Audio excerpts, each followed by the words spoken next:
I don't have to tell you that we are mortal because you're soldiers, you always are conscious about this. But we are like tiny specks of dust in this universe. Many like you and me have come and gone, not a trace of them anywhere. But only a few we remember.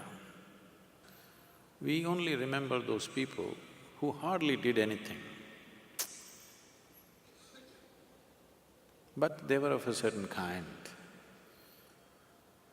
Right from ancient times, well, we remember Shiva, he did nothing. He sat still or he danced, crazy man. But we remember him. We remember various yogis and saints and sages who did nothing. Nothing much in the world compared to the business people of the time, the kings of the time, the soldiers of the time, nothing much. But we remember them because their imprint on the planet is bigger than anybody else. This imprint happens not because they're trying to leave a footprint. Those who try to leave a footprint on the planet, they will never fly. If you want to leave a footprint, obviously you're not going to fly.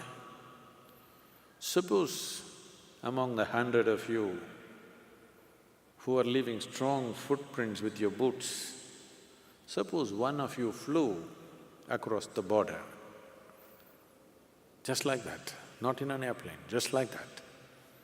That one man you're going to remember forever, isn't it so?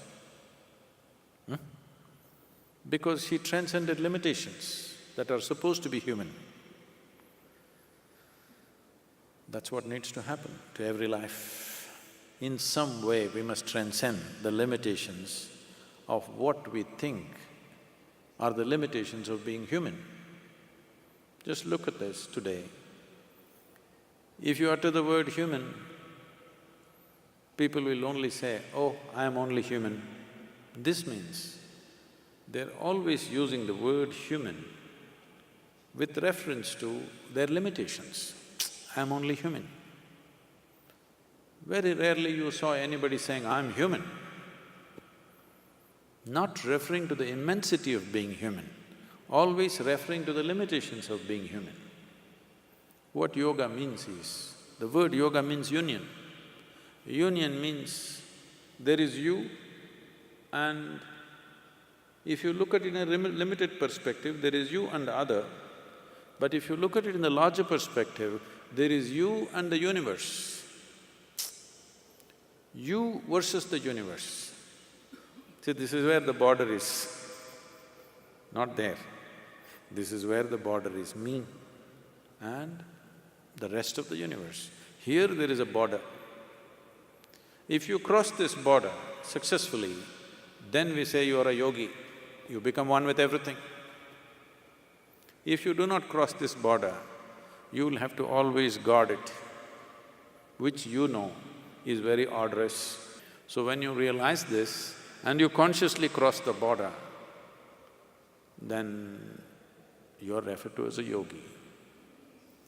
If you are able to cross the border, suddenly you will not refer to the human being. The word human will not come out of your mouth anymore referring to the limitations. You will talk about human referring to the immensity of being human. Because once you cross the border, the whole world is yours. So, you must guard the borders of the nation. This border, you must tear it open. This is why you are here. To do some yoga means to open up this border. This need not be guarded. That border, unfortunately, we have to guard because people still in this world have not matured enough to live without a border. We have not matured to that place where nations can live without border. So, coming together is still far away. Lot of maturity needs to happen. I don't believe it'll happen in our lifetime. So, you have to guard the border. That's the only way. And you were saying the peaceful, wonderful yoga center?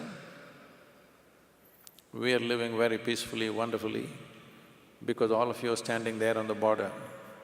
Otherwise, we wouldn't be here peacefully, wonderfully. Thank you very much for being here.